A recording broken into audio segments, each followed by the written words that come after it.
মাছ, মাংস, শাকসবজি এইরকম সব খাবারে আমাদের কিন্তু পেঁয়াজ ব্যবহার করা লাগে।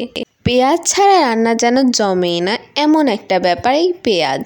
আর সেই পেঁয়াজই আজকে আমরা সংরক্ষণ করে দেখাবো আপনাদেরকে।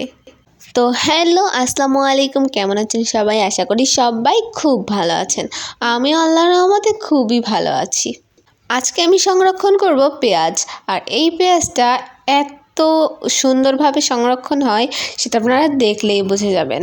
তো ফার্স্টে আমরা কিছু পেঁয়াজ পরিষ্কার করে কেটে নিয়েছি। কেটে নেওয়ার পর এই যে কত সুন্দরভাবে কাটাটা হয়েছে আর কাটা হয়ে যাওয়ার পর আমরা এটাকে ফ্রিজে রেখে দিয়েছিলাম কিছুটা ঠান্ডা হয়ে যাওয়ার জন্য। আর এখানে বরফ হয়ে গেছিলো, সেই জন্য আমরা হাত দিয়ে বরফগুলোকে ছড়িয়ে নিচ্ছিলাম। আর ফ্রিজে রাখলে অনেক সুন্দর হয়।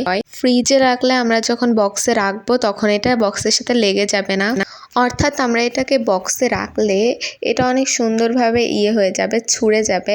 বক্সে রাখলে অনেক সময় দেখা যায় কি এটা ছুটতে চায় না, মানে আলাদা হতে চায় না, তখন এটা খুব সহজেই আলাদা হয়ে যাবে।